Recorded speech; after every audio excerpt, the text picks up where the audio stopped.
জ্বালানি তেল নিয়ে জেলায় জেলায় ভিন্ন ভিন্ন অভিজ্ঞতার মুখোমুখি হচ্ছেন গ্রাহকরা। বেশিরভাগ ফিলিং স্টেশনে রেশনিং পদ্ধতি বহাল আছে, তবে অনেক জায়গাতেই আগের তুলনায় বেশি পরিমাণে তেল দেওয়া হচ্ছে গ্রাহকদের।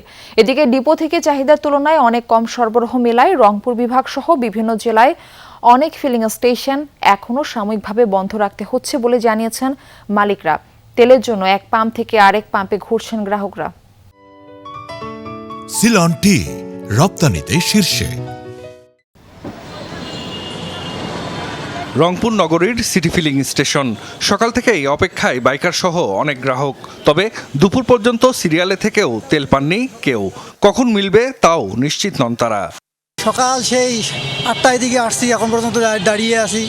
তেল কখন দেবে তাও বলতে পারছি না, বলতে হচ্ছে না। তেলের কোনো নিশ্চয়তা নেই। এর আগে একদিন লাইনে ছিলাম, অর্ধেক যাওয়ার পর তেল নাই, প্রায় 3 ঘন্টা সিরিয়ালে থাকার পর তেল পাইনি এখনো। গতকালকে আমাকে দিয়েছে 3000 লিটার পেট্রোল, 3000 অক্টেন। না, আগে যে তুলনা যে তেল এখনো ওই তেল। তেল সংকটে রংপুর বিভাগের 8 জেলার অনেক পাম্প এখনও সাময়িকভাবে বন্ধ রাখা হয়েছে। খুলনা, চট্টগ্রাম ও ময়মনসিংহ বিভাগের বিভিন্ন জেলাতেও বন্ধ অনেক ফিলিং স্টেশন। তেল সংগ্রহে এক পাম্প থেকে আরেক পাম্পে ঘুরছেন গ্রাহকরা।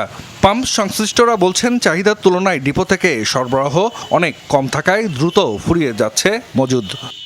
আমরা যখন পাম্পে আসি দেখা যাচ্ছে যে আমরা সব সময় তেল পাচ্ছি না। যে পরিমাণে তেল পাওয়ার দরকার ওই পরিমাণে আমরা তেল পাচ্ছি না। আমরা গাড়িওয়ালা অনেক কষ্ট, মনে করেন যে ভোগান্তি।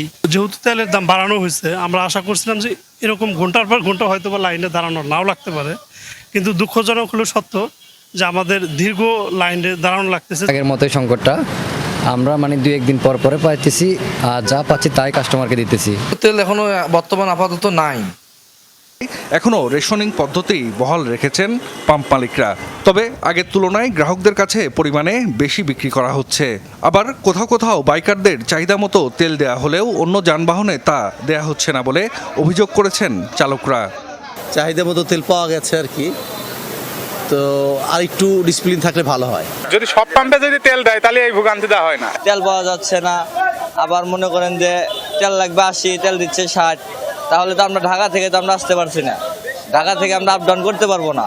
2 দিন বন্ধ রেখে 1 দিন গাড়ি চালানো লাগে, এভাবে চলবো? এখন আমরা তো গরিব মানুষ, আমাদের পেটে ভাত দিতে লাগবো না। গ্রাহক ও পাম্প মালিকরা বলছেন, ডিপো থেকে সরবরাহ আরও বাড়ানোর পাশাপাশি অবৈধ মজুদ ও চাহিদার অতিরিক্ত তেল নেওয়া বন্ধ করতে পারলে সংকট কমে আসবে। জাহিদ হাসান, যমুনা নিউজ।